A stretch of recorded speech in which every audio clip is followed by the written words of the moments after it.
और ये धप्पा, जहाँ रानी अपनी नन्ही परी के साथ छुपन छुपाई खेल रही होती है। तभी राजा फर्गस भी वहाँ आ जाते हैं और अपनी नन्ही परी को एक छोटू सा धनुष देते हैं। पर अभी हमारी नन्ही परी निशाना लगाने में थोड़ी सी कच्ची है, तो वो अपने तीर को खो देती है और उसे ढूंढने जंगल में आ जाती है, जहाँ उसे एक जादुई जुगनू दिखता है। वो भागते हुए अपने माँ बाबा को उसके बारे में बताती है। तब उसकी माँ उससे कहती है कि जादुई जुगनू तुम्हें तुम्हारी किस्मत की ओर ले जाते हैं। पर तभी वहाँ खतरनाक भालू मोंडोर आ जाता है और राजा उससे युद्ध करते हैं। अब बहुत सालों के बाद पता चलता है कि उस युद्ध में राजा ने अपना पैर खो दिया था और हमारी नन्ही परी भी अब एक राजकुमारी बन गई है। और अब राजकुमारी की माँ चाहती है कि वो एक अच्छी रानी बने, जिसके लिए वो उसे ट्रेनिंग देना भी शुरू कर देती है। पर हमारी प्यारी राजकुमारी तो कुछ और ही चाहती है। उसे तो तीरंदाजी करने में ही मजा आता है और वो खुले आसमानों में बिना किसी बंदिश के उड़ना चाहती है। हवाएं दे सदाएं, आसमां भी करे इशारे, गुनगुनाए ऊंची चट्टाने, रोशनी की ओर ले जाए। बढ़ना है, उड़ना है, आसमां को छूना है। दोस्तों, सॉरी टू इंटरप्ट यू, पर मेरी आप सबसे तहे दिल से एक रिक्वेस्ट है कि आप सब प्लीज मेरे दूसरे चैनल वी एक्सप्लेन ऑल को सब्सक्राइब करें, क्योंकि वहाँ पर मैं रेगुलर वीडियोस डालती हूँ और उसका लिंक मैंने ऊपर आई बटन पर और नीचे डिस्क्रिप्शन में भी दिया है। Thank you. इस तरह हमारी प्यारी राजकुमारी अपनी ही धुन में मस्त रहती है और उसके 3 छोटे भाई भी हैं, जो कि बहुत शरारती है, पर साथ ही वो तीनों बहुत ही प्यारे भी हैं। अब राजकुमारी की माँ उसे बताती है कि बहुत जल्द कबीलों के सरदार अपने बेटों को लेकर तुम्हारे स्वयंवर के लिए आने वाले हैं। पर ये बात सुनकर राजकुमारी गुस्सा हो जाती है और वहाँ से चली जाती है। तब रानी राजकुमारी के पास आती है और उसे एक कहानी सुनाती है, जिसमें एक नेकदिल राजा थे।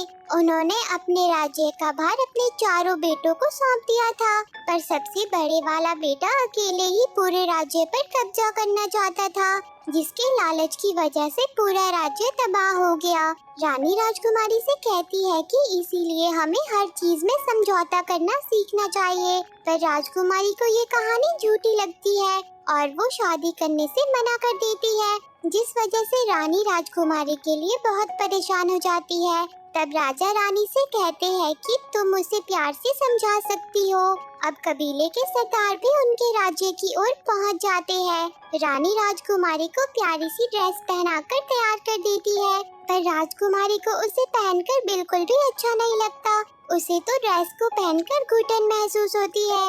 वहीं सारे कबीलों के सरदार अब महल में पहुंच जाते हैं। वो सभी एक नंबर के नौटंकीबाज होते हैं, जिसके बाद वो सब अपने अपने राजकुमारों का परिचय देते हैं। पर परिचय देते देते वो सब आपस में ही लड़ पड़ते हैं और एक दूसरे की खटिया खड़ी कर देते हैं। राजा उन्हें रोकने की कोशिश करते हैं, पर नन्हे राजकुमार लड़ाई फिर से शुरू करवा देते हैं, जिसमें अब राजा भी कूद पड़ते हैं और सबकी एक एक करके पिटाई शुरू कर देते हैं। ये सब देखकर रानी गुस्सा हो जाती है और उन सब की बोलती बंद करवा देती है, जिसके बाद रानी सारे सरदारों से कहती है कि स्वयंवर में आपकी पहली संतान ही हिस्सा ले सकती है और स्वयंवर में होने वाली प्रतियोगिता का चुनाव राजकुमारी खुद करेगी। ये दोनों बातें सुनकर राजकुमारी खुश हो जाती है और सबसे तीरंदाजी करने को कहती है। यहाँ पर राजकुमारी के मन में कुछ न कुछ खिचड़ी तो जरूर पक रही होती है।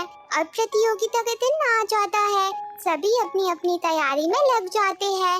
साथ ही छोटे राजकुमार भी अपनी शरारतों से बाज नहीं आते।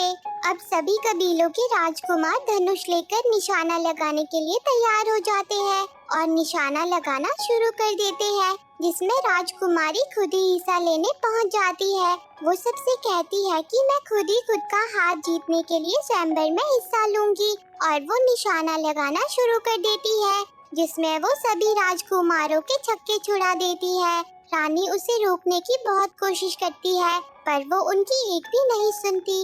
रानी राजकुमारी को ऐसा करने के लिए बहुत डांटती है, पर राजकुमारी रानी से कहती है कि मैं ये शादी वादी नहीं करना चाहती। आपने मुझसे कभी भी नहीं पूछा कि मैं क्या चाहती हूँ। आप तो बस मुझ पर अपना हुक्म चलाती रहती हो।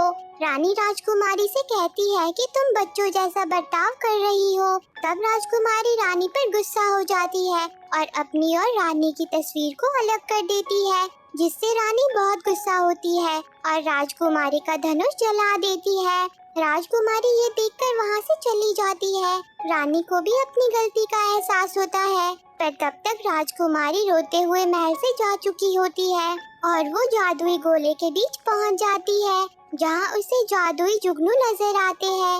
राजकुमारी उनका पीछा करती है और एक झोंपड़ी तक पहुँच जाती है, जहाँ राजकुमारी को एक जादूगरनी मिलती है। राजकुमारी उससे कहती है कि मुझे अपनी माँ के दिल को बदलना है, पर जादूगरनी मना कर देती है। वो कहती है कि जादू करने पर सब यहाँ से नाराज होकर चले जाते हैं, तुम यहाँ से चले जाओ। फिर राजकुमारी जादूगरनी से कहती है कि मैं आपकी बनाई सारी चीजें खरीद लूंगी, और वो उसे बदले में अपना लॉकेट भी देती है, जिसके बदले में जादूगरनी राजकुमारी को जादुई मंत्र देने के लिए तैयार हो जाती है। और वो राजकुमारी को ये भी बताती है कि पिछली बार मैंने ये मंत्र एक राजकुमार को दिया था, उसे 10 आदमियों का बल चाहिए था, जिसके बदले में उसने मुझे ये मोहर दी थी। फिर जादूगरनी जादुई मंत्र बनाना शुरू कर देती है, जिसमें वो एक मिठाई बनाती है। राजकुमारी कहती है कि पक्का इस मिठाई को खाने से मेरी माँ बदल जाएगी और मेरा नसीब चमकेगा। तो जादूगरनी कहती है कि पक्का, मेरा जादू कभी भी खाली नहीं जाता। पर जादूगरनी राजकुमारी से उस जादू के बारे में कुछ कहना भूल जाती है, पर तब तक राजकुमारी वापस जादुई गोले में पहुंच चुकी होती है। अब राजकुमारी महल लौटकर अपनी माँ को वो मिठाई देने की तैयारी करती है, तभी उसकी माँ भी वहाँ आ जाती है। राजकुमारी अपनी माँ से माफी मांगती है और उन्हें वो मिठाई खिला देती है, जिसे खाते ही रानी की तबीयत खराब होने लगती है। राजकुमारी उनसे पूछती है कि माँ, क्या आपने अब शादी के लिए अपना इरादा बदल दिया है? पर रानी की तबीयत बहुत बिगड़ जाती है, तो राजकुमारी उन्हें कमरे में ले जाती है, जहाँ रानी बिस्तर से नीचे गिर जाती है और एक भालू में बदल जाती है। राजकुमारी उसे देखकर डर जाती है और बेचारी रानी भी खुद को ऐसा देखकर घबरा जाती है। तब राजकुमारी कहती है कि ये क्या, उस जादूगरनी ने मुझे गलत मंत्र दे दिया, मैंने तो उससे आपके मन को बदलने को कहा था। ये सुनकर रानी गुस्सा हो जाती है और कमरे से बाहर आ जाती है। राजकुमारी रानी को रोकने की बहुत कोशिश करती है, पर वो उसकी बात नहीं मानती। वहीं राजा को भी शक हो जाता है कि कुछ ना कुछ गड़बड़ तो जरूर है, और राजा तो पहले से ही भालुओं की जान के दुश्मन है, तो रानी की जान भी खतरे में आ जाती है। छोटे राजकुमार भी रानी को देख लेते हैं। राजकुमारी उन्हें सारी बात बता देती है और उनसे रानी को महल से बाहर ले जाने में मदद मांगती है, जिसके बदले में वो उन्हें 1 साल तक अपनी मिठाई देने का वादा करती है। जिसके बाद नन्हे राजकुमार रानी को महल से बाहर ले जाने में मदद करते हैं। राजकुमारी उनसे कहती है कि अब तुम जो चाहे खा लो, ये तुम्हारा इनाम है, और वो तीनों शरारती जादुई मिठाई ही खा लेते हैं। वहीं राजकुमारी अपनी माँ को लेकर जादुई गोले के पास आ जाती है, पर अब वहाँ जादुई जुगनू नहीं होते। राजकुमारी और उसकी माँ झोंपड़ी की तलाश में निकल जाते हैं और उन्हें झोंपड़ी मिल जाती है, पर अब झोंपड़ी में कोई जादूगरनी नहीं होती। पर वहाँ राजकुमारी को जादूगरनी का जादुई क्लोन दिखता है, जो उसे बताता है कि दूसरे सूर्योदय के बाद इस मंत्र का जादू पक्का हो जाएगा, और अगर तुम इसे ठीक करना चाहती हो तो इस पहेली को समझना होगा। नसीब बदलेगा, जिद को पियो, अहंकार से फटे रिश्ते को सियो। और फिर वो गायब हो जाता है, पर राजकुमारी को उसकी पहेली समझ नहीं आती। अब अगले दिन राजकुमारी अपनी माँ को मछली पकड़ के खिलाती है और वो उन्हें भी मछली पकड़ना सिखाती है। जहाँ वो एक दूसरे के साथ एक बहुत ही अच्छा समय व्यतीत करती है। पर तभी उसकी माँ जंगल में जाने लगती है और वो कुछ देर के लिए भूल जाती है कि वो रानी है। राजकुमारी उन्हें ऐसा देखकर डर जाती है, पर फिर वो ठीक हो जाती है और उन्हें जादुई जुगनू नजर आते हैं। वो दोनों उनका पीछा करती है और एक खंडर में पहुंच जाती है, जहां राजकुमारी को एक मूर्ति दिखती है जिसमें 4 राजकुमार होते हैं, पर एक को तोड़कर अलग किया होता है, जिससे राजकुमारी को समझ आता है कि सबसे बड़ा राजकुमार ही भालू मंडोर है। और उसे ये भी समझ आ जाता है कि फटे हुए रिश्ते को सिलकर जादू को खत्म किया जाएगा। पर तभी मंडोर वहाँ आ जाता है और राजकुमारी पर हमला कर देता है। बड़ी मुश्किल से राजकुमारी और रानी उससे बचकर वहाँ से निकलते हैं। राजकुमारी अपनी माँ से कहती है कि हमें जल्दी से महल पहुँचना होगा, नहीं तो आप भी मंडोर जैसी असली भालू बन जाएगी। हमेशा के लिए हमें महल जाकर हमारी फटी तस्वीर को सीना होगा। जिसके बाद वो दोनों महल पहुँच जाती है और किसी तरह महल के अंदर आ जाती है, जहाँ कबीले के सरदार और राजा आपस में ही लड़ रहे होते हैं। रानी राजकुमारी को जाकर उन्हें रोकने को कहती है, जहाँ सारे कबीले के सरदार रानी से मिलने की बात करते हैं और कहते हैं कि हम उनसे मिलना चाहते हैं, उन्हें बुलाया जाए। जिस पर राजकुमारी कहती है कि हम सबको मिलकर रहना चाहिए, मैं भी अपनी गलती को सुधारूंगी, मैंने सबका अपमान किया है और अब मैं स्वयंवर के लिए। पर तभी रानी उसे इशारा करके रोक देती है।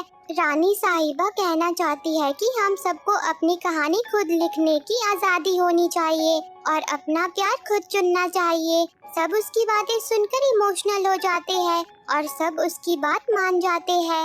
राजा को भी राजकुमारी पर बहुत गर्व होता है और फिर राजकुमारी रानी को लेकर उनके कमरे में आ जाती है। पर तभी राजा भी वहाँ आ जाते हैं और रानी को भालू बना देख लेते हैं। वो उसे मारने आगे बढ़ते हैं। राजकुमारी उन्हें रोकने की बहुत कोशिश करती है, पर वो नहीं रुकते। रानी महल से बाहर भाग जाती है। राजा और कबीले के सरदार उनके पीछे पड़ जाते हैं। राजा राजकुमारी को भी कमरे में बंद कर देते हैं। तभी नन्हे राजकुमार वहाँ आ जाते हैं, पर वो अब भालू बन गए होते हैं क्योंकि उन्होंने जादुई मिठाई खा ली थी। राजकुमारी उनसे दरवाजा खोलने को कहती है, तब वो राजकुमारी की मदद करते हैं। राजकुमारी फटी हुई तस्वीर और तीनों राजकुमारों को लेकर अपनी माँ के पीछे जाती है और रास्ते में वो फटी हुई तस्वीर को भी सी देती है। पर वहाँ राजा रानी को चारों तरफ से घेर लेते हैं। पर तभी राजकुमारी भी वहाँ पहुँच जाती है और सबसे कहती है कि मेरी माँ से दूर हो जाओ।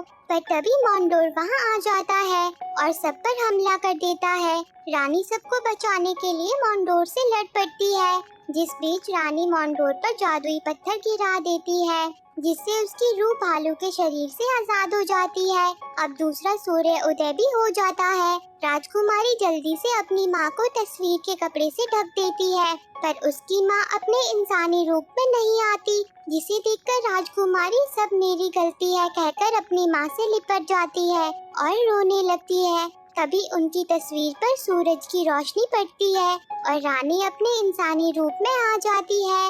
राजा भी अपनी रानी को देखकर बहुत खुश हो जाते हैं और नन्हे राजकुमार भी नंगू पंगू होकर इंसानी रूप में आ जाते हैं, जिसके बाद वो सभी खुशी खुशी रहने लगते हैं। सारे कबीलों के सरदार भी वापस लौट जाते हैं और रानी और राजकुमारी दोनों ही खुले आसमानों तले पक्की दोस्त बन जाती है।